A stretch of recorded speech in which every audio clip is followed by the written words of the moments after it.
Chris, thank you very much for joining me. Thanks for having me, Johnny. Appreciate it.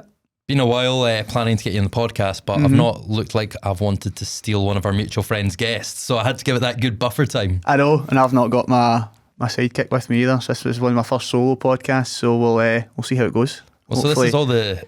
Hopefully, minus David Hatt, I'm still worth listening to, although, I don't know. We'll see. Well, definitely. I mean, I'm signed up to a few of your clients' emails. For those who don't know, Chris here is a master of words and also judging other people's words. Yes. But Chris, do you want to describe for everyone what you do? Yeah. So I'm a copywriter. That's what I'd say my trade is, copywriting. Mainly email marketing. It's where I cut my teeth. But I also run a small agency as well. So, and I help mainly health and fitness coaches with their copywriting. So I help them through a kind of free copy clinic that I run just to kind of help critique their email marketing, their landing pages, all of that kind of stuff. And then with my agency, I do more strategic stuff with my clients as well, kind of for broader marketing things. But my bread and butter is direct response copywriting.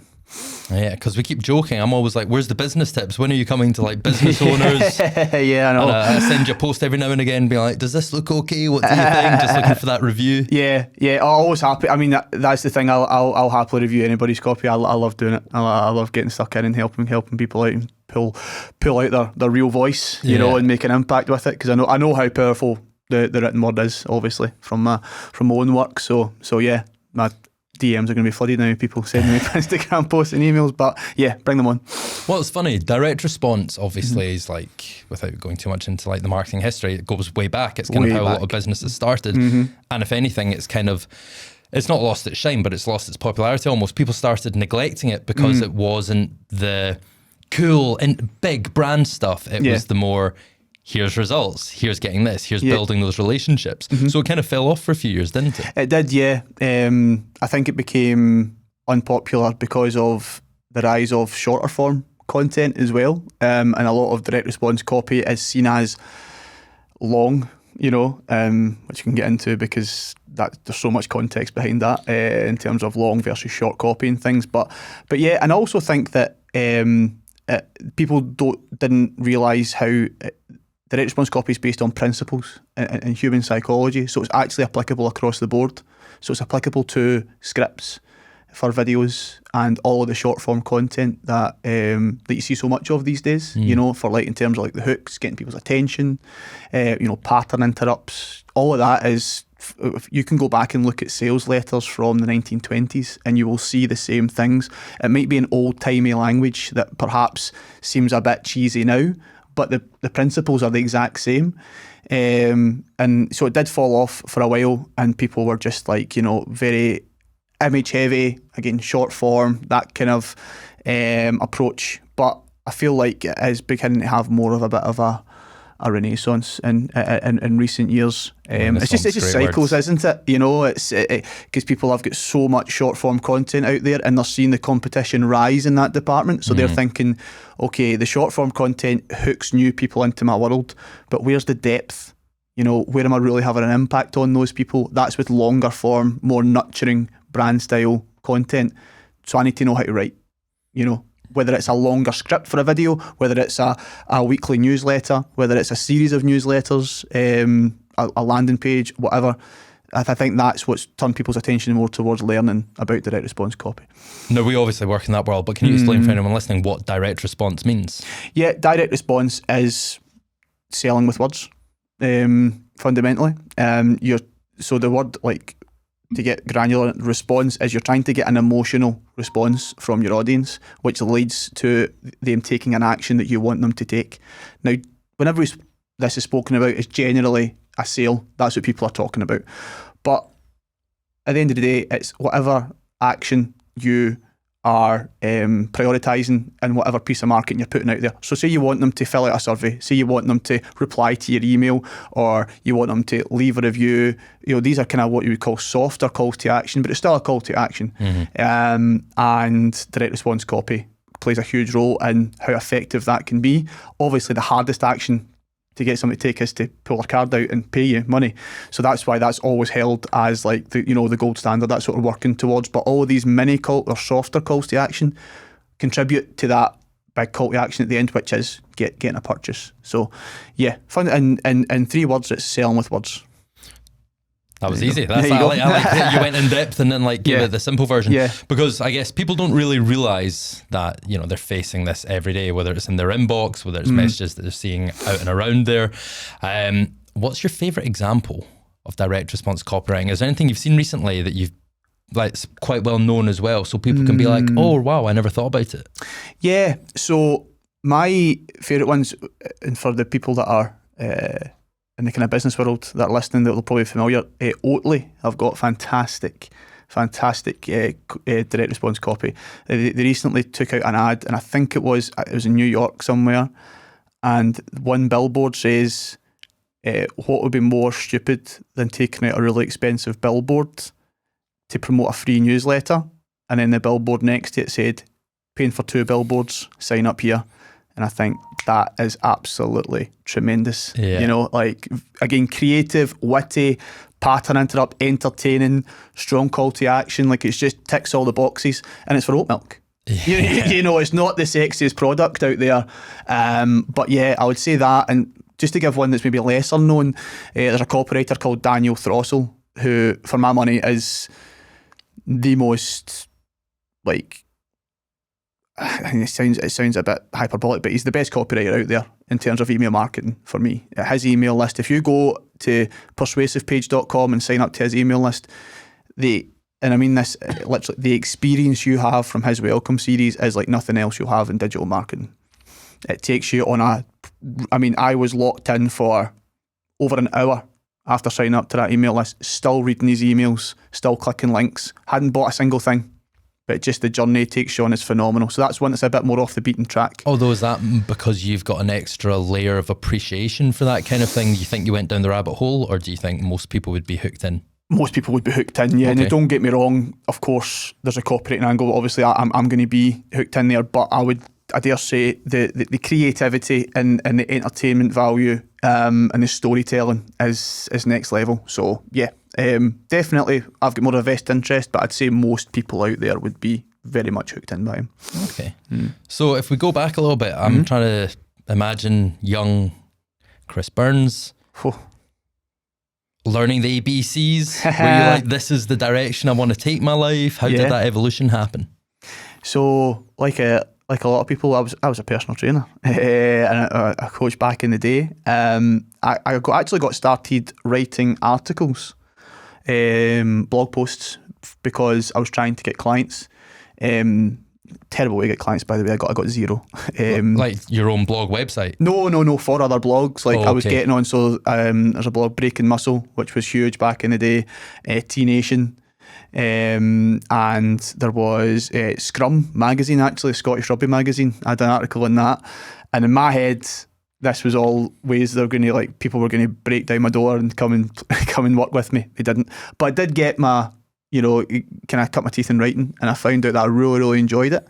Was there something lacking in them that wasn't getting people knocking down the door, or because the internet hadn't kind of blown up the way it had then? Was it because it was a national magazine and you were based in Glasgow? Yeah, well, I just think the reason is just not a very effective way of getting clients. I didn't have a big social media following. I didn't have a lot of authority.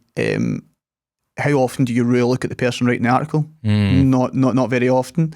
And ultimately, it was just a way of me not doing the things that I should have been doing to get clients. So ultimately, it was short term, it was a distraction which hurt me and my business because I was struggling to get clients. But long term, it led me to the life I'm living now and the career I have now. So I suppose time horizons are everything. It did end up helping. But so yes, that's how I got started, just with writing in general. And then I suddenly discovered this world. Bear in mind, when I started writing articles, I thought copywriting was legal stuff, the little C, you can't, and then somebody pointed out this world of copywriting. I thought, all right, what's this? And then I found a guy called Mike Samuels, who, luckily, and this is really, really lucky, got in tow with somebody who was genuine, credible, and a very good teacher.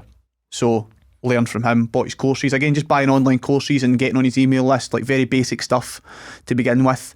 Is the reason you kind of listed off the 3 things there, are they things you look for before you buy courses or listen to anyone? Yeah, because, and again, I didn't find this out how lucky I was until after the fact. Like, some of the people listening might know, there's a very murky world in direct response copy where there's offers on places like ClickBank, and they are for like things like supplements and that's, you know, I would say a lot of it's borderline criminal. You know, there's things on there, not to get too dark, but there's people used to sell things on there like cure for Alzheimer's. Right. You know, and it would be like, oh, based on this Harvard study from such and such, you know, and it'd be selling some herbal supplement, and the copy itself was highly manipulative and things like that. Now, I managed to dodge all of that. I didn't even know that world existed because I got in tow with Mike, who used to be a coach, very much like what you would class as an evidence-based coach. You know, it followed more of a flexible approach to nutrition, stuff we're familiar with, you know. So yeah, got in tow with him in terms of his materials and his courses. And then it took me, so that was in 2017. And then I went full-time in copywriting in 2019. Obviously, between then there was times of having to get my clients and lots of cold pitches, and on top of that, if you want, how I kind of got my first client and all the rest of it. That was definitely, because so were you were still doing the personal training whilst you were moving into the copywriting world, and you decided this is the direction I want to take things, or it was a natural evolution? It was definitely the direction I wanted to take things. I was never intending on being a personal trainer for the rest of my life. But I didn't know what I want. I just knew I wanted to work for myself, and I knew it was more of a lifestyle that I wanted. I didn't know what was going to be the vehicle for that. And then when I found writing, it was that I knew that was going to be it. So it was more of an evolution. Excuse me. And I remember going to Mike's event. I signed up to Mike's kind of highest ticket course eventually, called the Freedom Kickstarter, very aptly named, and just implemented everything to the letter. And I remember going to his event down in Southampton. I got the dates wrong, so I had to drive down in my shitty little Ford Fiesta. For those who don't know, like, I'm 6'3", driving from Glasgow to Southampton in a little Ford Fiesta. Yeah. Ain't the most comfortable. If you're listening audibly, you are missing out. But if you're watching visually, you can see I'm not the tallest guy, but next to Chris, I definitely look a lot shorter. So I'm imagining the visual. If you've got any pictures of you in that car, I'd love to cut it over this. Yeah, just me hunched over the steering wheel. Like that Simpsons skit. So anyway, went down to Mike's event, and that was one of the real turning points for me, you know, because I got to speak to people who were just 1 or 2 steps beyond me, not 100, you know, because on the online world, you're often looking at, even somebody like Mike, he was a well-established copywriter, he had a great business, he had a lot of success. Even though he was very approachable, it was still like, that seemed so far out of reach. But I was talking to guys like, oh yeah, I got my first retainer client so I could stop doing my full-time job. And I was like, right, okay, this is possible. You know, 0 to 1 is always harder than 0 to 10. So it's like, right, okay, these are the people that I need to be kind of surrounding myself with. Came back up the road after that event, and that was the end of August. And then by November, I had signed my first 2 retainer clients, which amounted to like quadruple what I was making in personal training. Right. And I was like, right, now's the time to go all in. And then I stopped personal training, and then from then on, it's just been kind of up and up and up. So how did you get your first client? I emailed her 37 times until she responded. Why did you pick this person in particular? Because I'd been a customer of their training app. I'd followed them for a long time, so I felt like I knew their voice. And their email marketing was absolutely awful, so I knew I could help. So I spotted a need, and I knew there wasn't going to be a huge learning curve for me in terms of writing for them. So that was my thought process at the time, because I was very much driven by like security at that point. That's why I never pitched for any projects or one-off gigs when I first started. I just went straight into retainers, which was actually against the advice of a lot of people back then. Not that I'm saying that advice is wrong, but I just knew what I wanted, and I thought, I just don't want to do one project and then be in that feast and famine cycle. Sure. I want to have a monthly retainer, which means that I have security and peace of mind. So I just pitched a retainer in a cold email right from the start. Now, don't get me wrong, there wasn't 37 emails without response, but it was like a lot of like, I'd send 4 or 5, she'd send 1, then I'd send 4 or 5 follow-up. You know what I mean? So it was that kind of back and forth. So it was just that persistence. But again, being respectful. Every 3rd or 4th email, I'd send her a sample of something that I would write for the brand, a suggestion for how they could improve their email marketing. So it just shows that, like, some people might say, like, that sounds a bit desperate, or that sounds like you're badgering. I'm like, well, the end result dictates that. And the end result is I'm still working with that client to this day. And, you know, not to get... I'm very open about things, right? I'm quite happy to say it's a $3,000 retainer. They've been paying that since November 2019. If I dare say that's worth sending 37 emails from a Gmail account. It's free. You know, I found their email I guessed their email off their Instagram because their Instagram email was like info at. So I just put a couple of variations of her name and eventually got the right one. And then that was it. So for anyone who's not even necessarily just trying to become a copywriter, anyone who's trying to start their own business and stuff, it's a very fine line between what's not harassing, but as I said, like what's badgering, what's providing value. 37 emails, like you said, it sounds a lot and even takes me back a little. Yeah. What advice have you got for people? I know you threw in that every 3rd email you were giving value, but even then, that's like a 9-10 break between a response from her. How did you measure it? How did you figure out what exactly was like the thought process or the strategy? It was quite intuitive, I think. I think this is where people skills come into play. And like, again, this might be, you know, the old Texas shooter fallacy, you know, you shoot the barn door, then draw a bullseye around it later. But I think like I worked for 8 years in hospitality.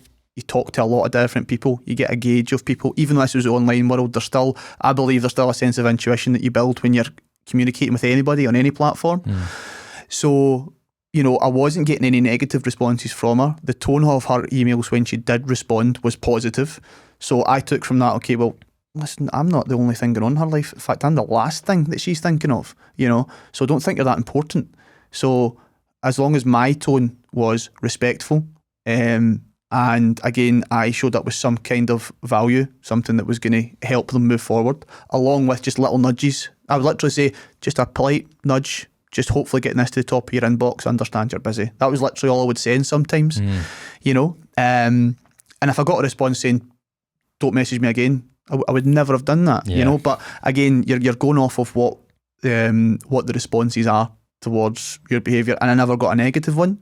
And ultimately, it led to the outcome that we both wanted. I'll say I wanted, but they wanted it as well. They wanted somebody to come in and take over their email market, and so we both won in the end, you know. Yeah, I think you actually made an excellent point there as well. No surprise, obviously, Chris. But I think one of the key things you mentioned there is that you're not the only thing going on in her life. So many times I speak to people who are trying to start something or do their own thing, and there's that level of ego, isn't there? Because they're emailing someone and they don't know if that person's got stuff going on in the family, how busy they are, how they're having hundreds of other people reach out, or they're trying to get clients, so they're trying to reach out to hundreds of people. I saw a friend a couple of weeks ago, and without giving names, they were kind of approached by a talent agency. They were like, oh, we should catch up, and then they messaged back being like, oh yeah, that's great, let's do it after the Easter weekend. 5 days goes by, 6 days go by, and I was like, oh, what's happened? Have you emailed copies? Like, well, I emailed them last, I'm not going to do it again. And I was like, are you kidding? He was like, yeah, I'm not going to chase anyone. I'm like, they're in the position of power. They're the ones who can do something for you. Yeah. I was like, you just send like a friendly email. And honestly, it was an hour conversation trying to convince them and help them compose the email. But there was this level of ego there. But then they emailed Friday and they were like, should I email Friday? They're going to the weekend, they won't care. And they got an email back an hour later being like, let's call Tuesday. Because you wonder how many people sabotage themselves like that because they forget it's a human on the other side. Yeah, I think that's ultimately what you've hit the nail on the head. They do forget, like, especially if it is online, you know, if it's DMs or email, they do forget, like, especially when, say, somebody's showing up a lot on social media, you know, again, that's a curated feed. So it's like these people have got a lot of stuff going on. You know, the people you're talking to, they've got the same stresses and commitments and things slip through the net just as the same way they do with you. So I think it's ego, but sometimes it's also entitlement with some people as well, because I find that a lot with copywriters, because copywriters can be some of the most arrogant people you'll ever meet, right? I'll happily say, because they understand something that a lot of other people don't. Take email marketing for example. Email marketing is one of the most neglected areas for a lot of businesses, you know. It's just very salesy, isn't it? Yeah, it's very salesy. It's not, they just don't capitalise on anywhere close to the potential they have within their list. And because copywriters know that, they'll send out pitches to people who perhaps they know aren't making the most of their email marketing. When they don't hear back, or when they get response not interested, they'll say things like, oh, so you're not interested in making money. And I think maybe you didn't do a good enough job of showing the value of email. Have you ever thought of that? Have you ever, turned the mic show back on yourself? Because any client I've pitched, and I've got all my clients through cold pitching, they all have had subpar email marketing. I've never told them that. I've never said you get subpar email marketing in their emails. I've always said that I want to leverage all the great things you do in all the other areas of your business to your email list with my very specific set of skills. That's what I want to do. So you see, I'm leading with what you're doing well, and it's implied then that the email list isn't getting the same level of attention and value and nurturing that other areas are. But I'm not explicitly coming out and saying, imagine somebody appeared in your inbox, you didn't know, and be like, Johnny, you're really shite at this. You'd be like, chase yourself. So I think there's a lot of that kind of maybe like a little bit of entitlement as well, almost as if as soon as they send one email or they point this out, they're just going to be throwing money at them, so yeah. That's also something that's, rife, I would say. I've seen a lot of that. Spoke to a lot of cooperators who have that attitude, and I don't know, I just don't get it. Yeah, it's bizarre. They're missing out, and that allows you to kind of slide on in. Well, and yeah, get it does. business, It works for me. It works for me, But yeah, I think, like you said there, a little bit of ego as well. Maybe not following up, or just not. I always view it as like, this is going to be a long-term relationship for you potentially, even if you're not pitching a retainer. You could get referrals off this person. So I always viewed it, and I tell other copywriters this now, as an audition. You're showing what you're like to work with. So if you can follow up consistently, on time, politely, show your value, demonstrate that you're positioning as an expert. If you can do all those things, you're going to be far more likely to land them as a client. Whereas if you have, that kind of passive-aggressive tone in your follow-ups, or you're cheeky, or, if that comes through, then why would somebody want to pay you money to work with you if you're showing that kind of attitude? So yeah, I always say it's an audition. The first cold pitch you send, that very first email, that's the clock started on your audition. Who knows when you're going to get the part, but you just need to keep going until you find out definitively yes or no. So Chris, this is a great level of self-awareness. Is this something you've just had naturally from the start? Is it something from work, PTing? Yeah, like self-education. Without blowing smoke, I think I've never not had that attitude ever since I started try to pitch people, and I think it's probably because I really struggled in my early days of being a personal trainer. Basically, my early days of being self-employed were rough, I really struggled to get clients. I'd done a lot of the one time, so I left my job, started my own business, and moved out for the first time with my now fiancée, Jill. And business partner. And business partner as well, yes. Not business partner at this time, mind you. Well, you work together. We'll get into that. Yeah. So at this time, this was back in 2017. I had no savings. I had a minus at the start of my bank account. And it was that whole jump off and build wings on the way down attitude that I had. Didn't manage to build the wings, went splat. So I think because of that very humbling experience, when it came time to try again, basically, because I was essentially starting a brand new business, I had those very hard-earned lessons from the first time of doing it. Because I would say I probably was a little bit arrogant, because I had a lot of people blowing smoke up my arse in my job and my personal life, because I'd always been the fitness guy. I'd always trained hard in the gym and all the rest of it. And people were always telling me like, oh, you're going to make loads of money doing that. Oh, you're going to be great. And I believed it. I just drank that Kool-Aid all day long. Yeah. And then you go out there into the big bad world and you make 300 quid your first month, and you make 0 your second, 0 your third. And you go, right, okay, this is not what it was supposed to be. So I did remember those lessons and carried them forward, and had that kind of level of self-awareness. I probably was a little bit didn't have the most self-confidence, so that probably helped me in that regard, you know, because I wasn't like, I'm the shit, like, watch this, I'm going to come in here and tell you I'm going to make all these bold claims at what I can do for you. I was more just about, here's how I can help you, here's some examples of my work. I was a bit more, you'd probably say, humble about it, you know, which was quite contrasting to a lot of the way other people were positioning themselves. So yeah, that probably helped, I would say. So as a bit of advice there, get humbled early. Yeah, get humbled early. Get humbled early, like, by life. You know, go, like, on it, see now, like, me and Jill laugh about those times now, but they were hard at the time. They were very hard. And I think that I know it sounds cliche, but there isn't a better teacher than that, you know, than just getting slapped around like an empty tracksuit by life. You know, you're never going to forget that, because it's all very well me saying here, or anybody, even somebody that you respect a great deal, saying you need to be humble here. Ultimately, for certain people, until you actually experience that kind of, you know, real kind of dressing down from life, and you find yourself in a situation where you're like, I've really made an arse of this, you know, and let down other people as well. You're just like, right, I need to sort my shit out, you know. And it's because, again, time horizons are everything, you know, because at that time I just thought that, like, I just let everybody down. I was a complete muck up. I'd, you know, made an arse of everything. But then now you're just like, that was a blip, like, not even a blip on a journey. Because if you look at it, so within 3 years, I went from being like self-employed to then building the mythical, I'm 6-figure business, as a lot of people like to say. That's pretty decent going, you know. But in the moment, it felt like an eternity, you know. So yeah, bit of perspective. I guess you always hear other entrepreneurs talking about it, though. The fact that you reached the low negative bank balance and all that forced you, because comfort's a killer, right? Yeah. You had to start working your ass off to get business, get retainers, get clients, become one of the best.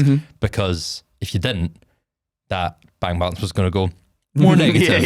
And then you were going to be really struggling. So do you think that not just the humbling aspect, but the fact that you needed safety and security pushed you to really go for it? Because, you know, some people starting from a parent's house or whatever, where it's a bit more comfortable, it's easy to be a bit more lackadaisical. Whereas for you, you really had to go for it. Yeah, there was definitely that. I think the other thing that I've realised in years to come is the fact that I was with Jill, and I knew even at that time, like, this is the woman I want to spend the rest of my life with, no doubt about it. We moved into our first flat together, and I couldn't contribute to our life together. You know, Jill was having to cover bills and things like that I couldn't. And, like, apologies if this is toxic, but as a man, that's just not what I wanted to. It just really, really messed with me, you know. Like, I wasn't able to contribute to our lives together at all. So I think that as well was a real driver for me, because I was like, I never want to feel like this again. Like, I can never ever feel, you know, this low again, sort of thing. Because part of you is genuine, because I was genuinely worried at times. I was like, and this is purely coming from me, not from anything Jill said or the way she behaved. Like, I was like, I'm going to lose her. Like, she's going to walk out eventually, because Jill was flying her career. Like, she was working in marketing in the financial industry, so very highly thought of, flying up the ladder. Like, I heard that from other people, never from her. So that's how you know it's true. Because she worked at the same company as her mum, and her mum would tell me, like, yeah, she's like on the path. Like, she can go as high as she wants to go. And I was like, who am I? I'm the bum that sits in the house all day, you know, with no clients, sort of thing. So I think that was probably more, because I dare say, see, if I was single and I would be like, well, you know, negative bank balance, okay, I can handle that, you know. But when there's got somebody else relying on you, I think that well, for me, that totally changed things in a big way. Yeah, very big way. Yeah. So let's move into that. So your relationship with Jill, because now you guys are working together. So that's quite interesting that she's gone from this high-flying marketing career in financial services to now moving in. Sorry? Babysitting me. Yeah. Is that her role, official babysitter of founder? Yeah. So I mean, Jill left her role to join the police. Jill was in the police for 2 years. She just felt like she wasn't doing anything in the market. She had a bit of a kind of, I call it like a purpose crisis. You know, she didn't feel like she was doing anything in her corporate role. So she wanted to do something where she felt like she could maybe have more of an impact and see firsthand how she could help people. So she went and joined the police. Everybody was very shocked by that decision. You know, I mean, it's a huge jump. Huge jump. And and huge commitment, you know. So she went and joined the police, and that was in 2000. I think that was in 2018, maybe 2018, and 2019. Sorry, just before the pandemic and things like that, you know. So just before that, so then she started in the police in December 2019, and then she was there for 2 years. You know, she was there, and then very quickly I realised that like the police was really having an effect on her. You know, she won't mind me saying this, but just the shifts and stuff, it was just brutal. It just wasn't the job she wanted. So just this is linked to how being at rock bottom and not being able to contribute with Jill was like a motivator. The next motivator for me was to get her out of the police. And I was like, I need to get this business to a place where she can come and work alongside me. And was this something you discussed with her? Or no, I didn't tell her. No, you had the plan. I kept that to myself. Okay. Because we would talk and she'd be like, you know, I could do it for like the next 5-10 years, and then I could see where we're at and things, and I would just go along with it, you know. Like, it was a white lie, but I didn't want her to, I knew as soon as, it's that whole thing where as soon as you start talking about something, you get that little bit of a dopamine release from it, and you maybe think that it's actually happened. I thought, this is one thing I can't tell you. I need to keep this to myself.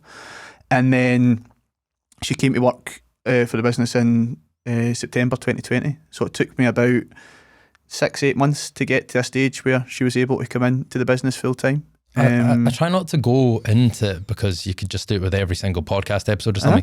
How did the pandemic affect you? Because if September 2020 was when you were getting Jill in, how was that period from March to September? Flying. Yeah. People had time to read and newsletters were key, right? Yeah, and there just seemed to be just a lot of demand out there. Like, again, there was, I want to make it clear, there was no strategic thing involved from me. It was luck. Like, the clients that I worked with were, I suppose the only bit of kind of strategy I had was I went for bigger companies that you know, I was like, well, I know they can comfortably afford that retainer, and you know, so I know there's not just security on my end, but there's also security on their end. Like, I'm not a massive expense for them, so I suppose that was the only kind of strategy that was involved. But yeah, I mean, it was great. Like I said, I built, I think at the time we had like 4 or 5 retainers between November 2019, September 2020. We brought in 4 or 5 retainers, the odd project here and there as well for a little bit of extra cash flow, and yeah, it was great. Like, I mean, couldn't have been in a better position, to be honest. So that sped up the timeline for Jill to be able to join, though, right? Yeah, of course, because I was just thinking, like, you know, I was thinking kind of numbers wise, like, and numbers aren't my strength, but I was like, I need to get to this kind of level of like revenue, and that way we were easily covered for, like, because we just bought our first home together and things, so it's like, you know, so we've got mortgage payments now and stuff, so you got all these things to take into consideration. But my driving force was, she needs to get out of the police pronto. And I was like, I don't know what she's going to do in the business, but I just know that we'll find a role for her, and that there'll be things for her to do, because at the end of the day, it's just running a business. You just need to get your hands dirty and just do stuff, and then it's worked out tremendously. So, you know? When did you tell her of your plan? She came home from a set of back shifts, and she was really, really like upset, and she was just hating it. I said, listen, hand in your notice Monday. And I was like, the business is at a place where you can come on board. So it wasn't quite the romantic reveal that I wanted, but it was just, because I recognised that myself in my old job, like when I worked in hospitality. So I knew kind of what that looked like, that tipping point, that like, I just can't do this anymore. And I saw it in her, and I said, like, listen, this is done. Like, we are categorically not doing this anymore. And then she did, you know, she took my advice, and I said, this is, and then like, I was actually very pleased because she went out for dinner with her mum. She spoke to her mum, and her, because they're very, very close. And then her mum was fully on board with it as well, like, because they didn't tell her, but they were nervous about her being in the police. They used to have sleepless nights and stuff. I mean, she was city centre cop. Yeah. You know, it's not an easy gig. So I think everybody was very happy. But yeah, wasn't quite the big reveal I wanted, but at the end of the day, we got the result that we wanted, and then she wasn't even remotely like upset or even like nostalgic when she left. She was like, she passed her probation, handed her notice in, she was like, see you later. Yeah. And then that was us. So I guess people fall into 2 camps usually in these things. Some people couldn't imagine anything worse than working with a partner. Of course. Some people couldn't imagine anything better. Yes. Now you obviously fall in the second camp because you had the plan from the start. 100%. How's it been? Phenomenal. Yeah, phenomenal. Good. It's still, I can't really see anything surpassing it. That's the biggest achievement of my entire life, is bringing her into the business, hands down. Being in a position to be able to bring her into the business, like, have her lifestyle the way it is, the amount of freedom we have, the security we have, the fulfillment that we have together, like, to me, because somebody put this to me in a very strange way, and I wrote an email about it, and I never thought about it this way. I told them that Jill was coming to the business, and they said, "Oh, so you've just cut your pay in half." And I'd never, and literally speaking, I suppose they were correct. Yeah. And I thought, oh yeah. I was like, I never thought about it that way. But any kind of material thing that I could have bought with the extra money or whatever, it's just like, that's just not even a consideration for me, because having her on board and working with her has just been, it's just been true. And don't get me wrong, it's not all been plain sailing. Not in our relationship has actually only got better, I would say, but in the beginning it was tough, because do you know what, like I said, there wasn't a lot for her to do. I was doing everything by myself, and I had loads of free time, so it's not as if like I was unwilling to give up control. There just genuinely wasn't a lot to do, because the majority of the only kind of admin type thing I did, well, two things, was send invoices and schedule emails for clients in whatever email ESP they're using. So it's like, well, what can you do? You can send invoices and you can schedule emails. Yeah. That doesn't take a long time. One of those things only happens once a month. So then she started to write.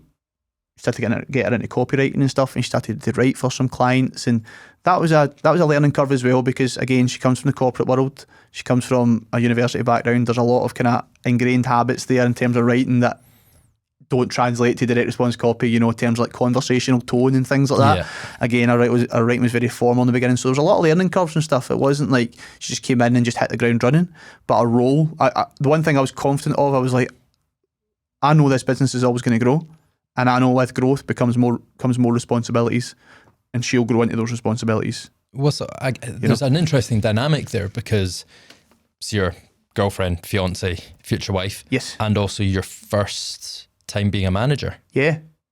How was that evolution for you? Because you're having to manage someone you're quite close with, but you're also having to help them with their growth into the role, make sure they're learning the right things, make sure they're learning the habits. Mm-hmm. Mm-hmm. Yeah, I found it, well, Jill made it very easy, because for one, she's a very, very organised person. She's a very diligent person. So I'd say those are the two things that would probably cause you the most headaches as managers. Somebody that's just chaotic and all over the shop and letting things slip through the net. Yeah. She ain't that kind of person. So that made it very easy.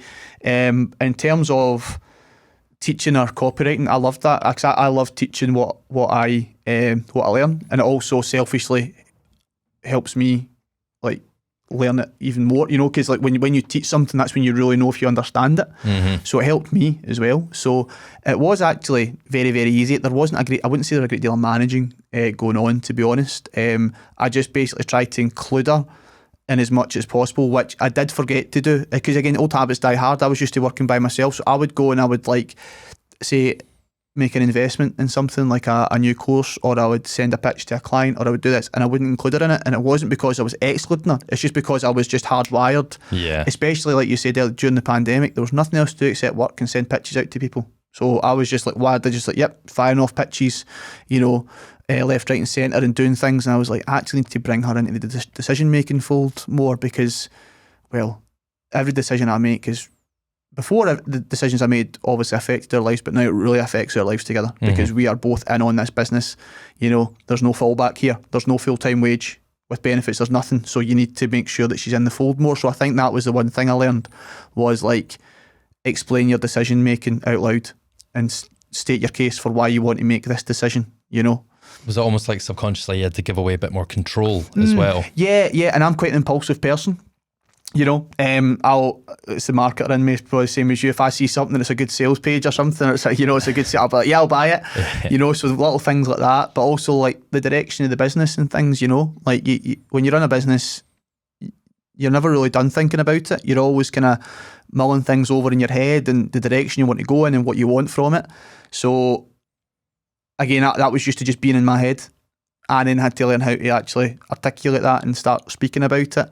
And maybe subconsciously it was a control thing, but I certainly never had a thought, oh no, I'm not going to tell Gillian that. It was more just out of habit of just being like in my own world, being a solopreneur, like just working away by yourself in your home office without anybody to answer to.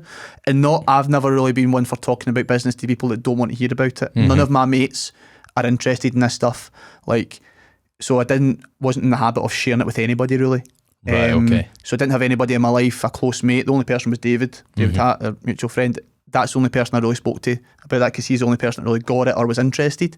So I'd say, like, yeah, I had to eventually learn just to be like, this is what I'm thinking. What do you think? Where do you think we should go? Yeah. And then value her opinion, just because even though she always said, don't run my own business, I'm not entrepreneurial, all of this kind of stuff. Her perspective has been invaluable at times because she brings a totally different approach to me. So I had to be open enough to listen to that, which is, I'm not going to lie, which is hard sometimes, because you think you're right. It's my business. I started the business. I know what I'm doing. I'm in this world. You're not. Blah blah. Those are the kind of intrusive thoughts you have, but you've got to be willing to kind of suppress them a bit and go, well, hold on, that you need to listen to what you're saying here. So it was quite advantageous that your first employee was Jill, because maybe if you'd hired a junior or something before and they were giving good input, there could have almost been that bias, like, 100%. oh, what do you know? You 100%. Don't know. But with Jill, it forced you to. Yeah. And that just carries on for as you grow and get more employees. Yes. You've got that lesson early on. Yeah, absolutely. Yeah. It was, it definitely taught me how to, like, properly listen and actually take it on board. Because remember the first time she ever, one of the earliest decisions she made, I was talking about pitching more kind of e-commerce clients that use a email platform called Klaviyo. And I was like, okay, let's try to get into that world, because I had a client who was in the e-commerce space as like a business mastermind, and the space was exploding, especially during the pandemic. It was going, even though supply chains were in chaos, there were still a lot of people that were starting to start their e-commerce business and stuff. And I was like, there's real opportunity here, blah, blah, blah. And I actually remember where we were walking down the street next to her office, and she went, you're just doing this for money. And I went, yeah, you're right. And she's like, I don't think you'll do very well at that. And I was like, all right, okay. So why is that? It's like, well, the other people we work with and we write for, we've got a vested interest in. Like, we understand their mission a bit more. Might sound a bit woo-woo, but we get the branding. We get what they're trying to achieve, the higher goals they're trying to achieve. Yeah, you're buying into them more. More. But you're just chasing down. Now, don't get me wrong, I'm still a business owner. I still love making money. Yeah. But in that moment, that was 100% the right decision. 100% the right call. I was like, okay, let's park that. Maybe come back to it later. So I think that was the first time I ever, like, really kind of took on board what she said and realised that I was 100% in the wrong, and she was right. Nice. So have you got any advice for anyone listening who's working with a partner, thinking of working with a partner? Yeah, I mean, I think that you have to understand that your relationship dynamic outside of the business ultimately does come into the business, so the personality traits that you have and things will come into the business. So Jill is the more organised one. She is the more kind of short-term thinker in terms of like what are the immediate priorities. She's more risk averse, in our normal lives. So that translates over. So I think you do have a playbook for how each of you fulfill roles in the business. And then I think it's a case of understanding when those traits are going to be to your advantage and when they're going to be to your disadvantage. I think that for us, me being I'm more willing to take risks. I'm more willing to go out there. And that's just one example. Jill being more risk averse, that's a time for a conversation. There's times to pull back a little bit. There's times to put the foot down and go for it. So I think that, but then we don't really bicker or argue a lot in our normal life. And I'm not saying that's a positive or negative. It's just the way we are as people. Like, I've never been that way with anybody. Sure. If you are like that, then you have to understand that the stakes are going to be raised when it's inside a business. So you probably have to do what you need to do to facilitate those conversations in a way that they're still productive and they don't just escalate into an argument every single time that something comes up that you have different opinions on or you have a different take on. So yeah, and just I suppose, I hope I'm not rambling here, but I suppose the last bit of advice, just remember who that is that you're talking to.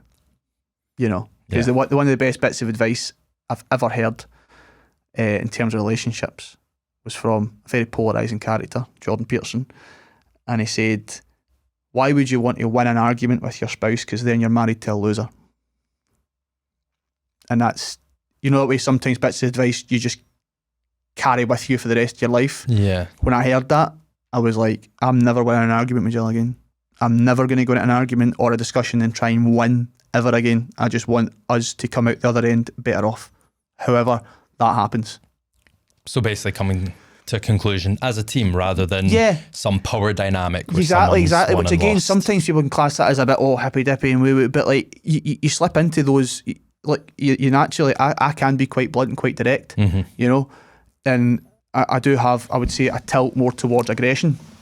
So yeah, sometimes you're going to slip into that when you feel like that other person's telling you you're wrong, or they're not agreeing with you. But like I think that bit of advice hit so hard with me that I do genuinely like think of that the rare times that me and Gillian are butting heads a little bit or arguing about something. You never want to, and I would say to other people if they're working with their spouses, if you're going into every business related discussion trying to win and crush them, that stuff's coming home with you. I don't care what you say, it always comes home with you. When you live together, work together, you're building a life together, all your decisions and actions are funneling in the same direction, So like for me and Jill, we're talking about buying our family home. All decisions we make in our business directly impact that family home that we want to buy. They directly impact, the amount of like security we have in our lives, both like financially, the amount of freedom we have, the things we're able to do. There's so much going on. So you need to make sure that you're not trying to crush that person every single time a disagreement comes up. I would say that's probably the biggest thing that I would advise people to do. Yeah, I'd say that's a great point. Yeah. So from that managerial experience, last time we spoke, I don't want to take a wrong segue, you were hiring a junior at the time. So someone new's joined the team? It has. So there's 3 of you? Yep, there was 4.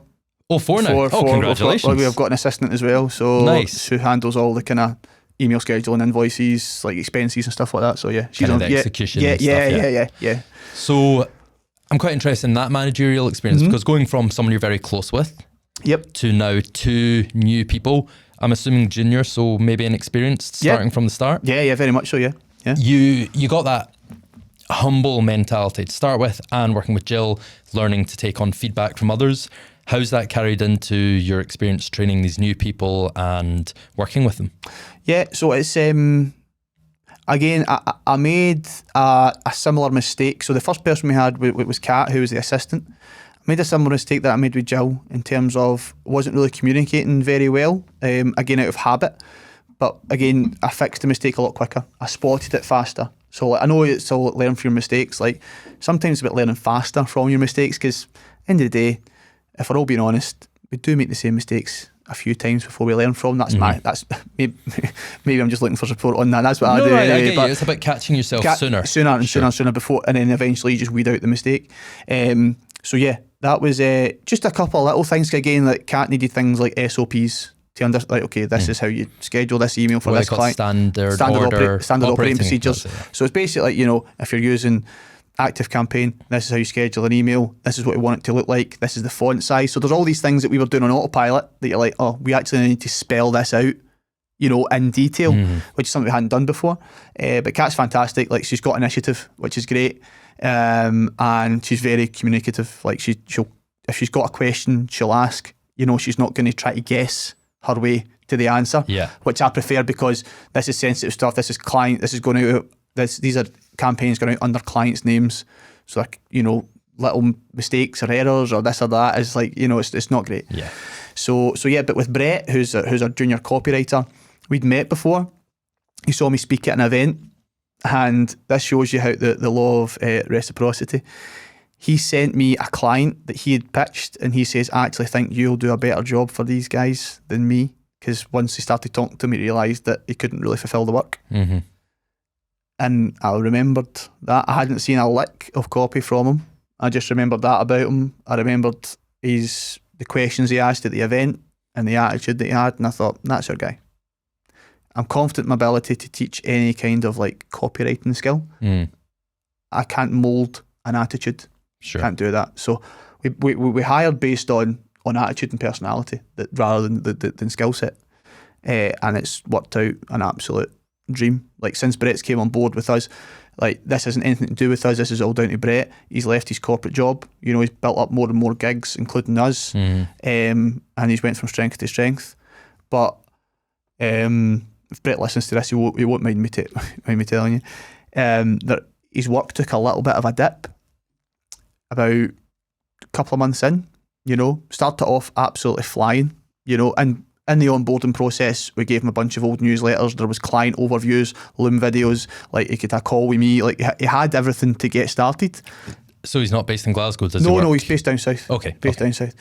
So he had everything he needed to get started, and he did. He really, hit the ground running.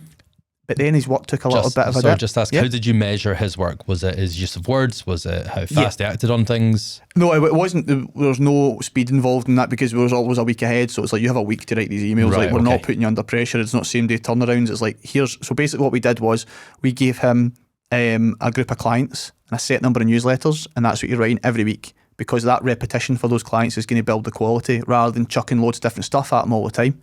It's like, here's your client book. These are the people you're writing for. Follow them on social media, immerse yourself in their world, and use the materials we gave you at the beginning to, to really build that kind of tone of voice and things like that. Mm-hmm. So he really hit the ground running. He had great campaigns going out, like in terms of like the open rates were great, clicks were brilliant. The clients were very happy. A lot of times clients didn't realise that it wasn't me that was writing, which was a great sign. And then his work took a little bit of a dip. And again, I remember me and Jill having a conversation, talking about it and saying like, what should we do here? Like, because I was essentially fulfilling the copy chief role. I would look over his work before Kat would then schedule it. So that was the step. Of course. So that was the steps. He'd write it, I'd review it. Any edits or feedback I'd give to him. He'd implement Kat schedules. Job done. Very smooth process, dead easy, not a lot of steps. But I got to the stage where I was having to rewrite a lot of emails, like from scratch. And I was like, right, okay, this isn't going very well. We need to, and I remember deciding, like I suggested to Jill, I think we need to call this out now before it continues. I don't think, because like part of you's like, maybe he's just had an off month or an off couple of weeks. Of course, yeah. That's the lazy side of you. Maybe it will figure itself out. And I'm like, well, there's a chance it will, there's a chance it won't. If we nip it in the bud, then it's going to get better. Because I complete faith that if I said this, if we kind of called him out on it, that sounds harsh, but if we said, listen, this isn't being up your usual standard, what's going on, can we help you? Yeah, I mean, you're not even calling out, that's just classic. You're a manager, somebody's work's dropping, you need have a conversation. Yeah. And his response was just as good as I thought it would be. He said, this was really hard to read, because I sent him an email, pointed them out, pointed out mistakes, and then I said, listen, this was really hard to read, but thank you for telling me. I can assure you this isn't going to happen again. And it hasn't. And his work was, I think he's been working for us for, it must be close to a year now, maybe. And he's just been strength to strength ever since, and any suggestions I make and any kind of back and forth we have on things, and like I've maybe like, the only feedback I give him now isn't on the actual content, it's like more kind of higher level stuff, like how he's kind of formulating stories and how he can make these subtle tweaks. Nothing I would ever give to like a coach or like somebody coming at me for like basic copywriting stuff, Yeah. Because I want to see him go on and exceed with his other clients as well. So I'm trying to get across the kind of principles of like kind of putting together really effective campaigns, which I think he appreciates. He tells me he does anyway. So yeah, it's been fantastic working with him. Like we've had 2 really great first hires, really great. We've been very, very, very fortunate in that regard. Well, so what's the plan for the growth of the business now? Where do you want to take it? Yeah, I mean, I think we want to just continue to add more clients we can help across the board. So I'm trying to do a lot more strategic work with clients, so I don't do as much writing. So we're trying to take more of a kind of holistic view of their whole business, their whole marketing efforts, and see how we can help with our, both like strategically, but then also with copy as well. So that is going to help. That's going to involve like bringing on more copywriters. Really want to hire. Sorry, so you're meaning outside of emails? You're meaning on their website? Yeah, the whole kind of sales process. Right. Yeah, all of that. Yeah, basically wherever anybody's landing with any kind of messaging, we want to play a role there for companies. Because the one thing we've found over the years is there's sometimes a disconnect between things, Sure. So they're getting these emails that are sounding one way, and then they land on this landing page and they sound another way. Now, don't get me wrong, we write a lot of landing pages for clients and stuff, but some clients have got like, they're very large businesses and they've got a lot of places that people can find them, and we don't have oversight over all of that. Of course, the tone of voice is all over the place. Yeah, exactly. And even just like the actual positioning of certain offers and how we're positioning like top of funnel stuff, you know, like ads and things like that. I do that for some clients at the minute, but any new clients you bring on board, it's more of a kind of consultation stroke copywriter role that we're fulfilling, you know, with me doing more of the consultation stuff, plus copy chiefing the work that our copywriters are going to be producing, you know. So you can tell me if you agree, Chris, because in marketing, a way I've often viewed it is always like sometimes it has to be the tail wagging the dog. Like you come in talking about emails, strategic, talking about tone of voice and stuff, and that's kind of how you get in and have to start blending more into business that has no idea about how to talk in a general voice or look similar across platforms or wherever. Do you kind of believe the same thing? You've got to go in that way and try and impact the whole business. Yeah, I totally agree. I just think marketing's always seen as like a luxury for a lot of people. You know, it's a totally separate entity for a lot of, and it's like the first thing to get cut, isn't it, when things go wrong? But I think that it just plays, I think that honestly, sometimes that's down to the people that are in marketing themselves. You know, sometimes they silo themselves off as like, we're the creative people, and, you know, like, again, maybe it's a little bit of ego and entitlement, but I think that they have to be integrated more in the business across the board, because at the end of the day, your messaging is it's messaging. It's how you're talking to the audience. It's what you're putting out in the world. Like, you need to be, you know, in agreement across the board in all departments, and all departments need to understand how marketing feeds into them. You know, how it feeds into the financial department, the fulfillment, you know, all of those kind of things. I think there's definitely more of a kind of integrated approach to marketing, which, I mean, that's not me making it up. I'm sure plenty of people have said that before, but that's the way I view it anyway, you know, in my work with other clients. Because, I mean, even down to like the coaching companies we work with, it's like, well, what kind of clients are we attracting and bringing in for you to coach? Because the other view of it, well, you know, I'm getting leads and I'm getting clients signed up, so that's job done, you know, like, you know. But really, like, what are the coaches seeing in these clients? Like, what qualities are they good clients to work with? Are they dropping off after, you know, a couple of months, you know? So I think like there's definitely a way to plug into everything and be more of a kind of central role rather than just like, here's a new logo. Because that's like the tactical approach. You want to go more into the sort of diagnosis strategy and how you can help them across the board. Exactly. And I think, again, that's something that a lot of, especially copywriters that read Dan Kennedy, who just slags off anything to do with branding or anything, you know, if you suckle at the teat of Dan Kennedy, you'll very quickly grow to hate anything to do with broader marketing. And I did. I was there. But I think in recent years, I've realised how important, you know, the bigger picture is when it comes to effective marketing, and direct response is definitely a key component of that. But if that's all you've got, it's just not enough. There's not enough depth there. There's not enough connection with people that you're bringing into your world. So I've definitely changed. That's one thing I've massively changed my mind on in recent years, because I would have been the copywriter just 2 years ago saying that brand doesn't matter, like, just get some cheapo guy to do your logo and get somebody to do this and that. And I think, I think it matters is what I do. You know, if you find yourself saying that, have a look at yourself. You know, there's a lot of smart, talented, effective people working in other departments within marketing that you could definitely use as allies and do some really cool work with, you know. Yeah, I like that. A lot of marketers who'll be listening, nodding their head to this, agreeing. So, Chris, one last thing to touch on then. Your biggest piece of advice that you would give to anyone listening, not just people who want to start their own business, just if you were talking to an audience, what would be your big piece of life advice for them? Big piece of life advice. This is a bit of a mantra I have. There are no rules. Simple as that. There are no rules. You make them. You do whatever you want to do. You can construct, and I know it's, again, not to sound hippy dippy here, but you can construct whatever kind of lifestyle, career, skill set you want. You just need to, I think it all starts with that belief. I know that's a very top level thing, but everything starts at a top level. So I firmly believe there are no rules. You can go out and you can make whatever you want. You just need to buy into that belief first, and then the following actions will get you to where you want to go.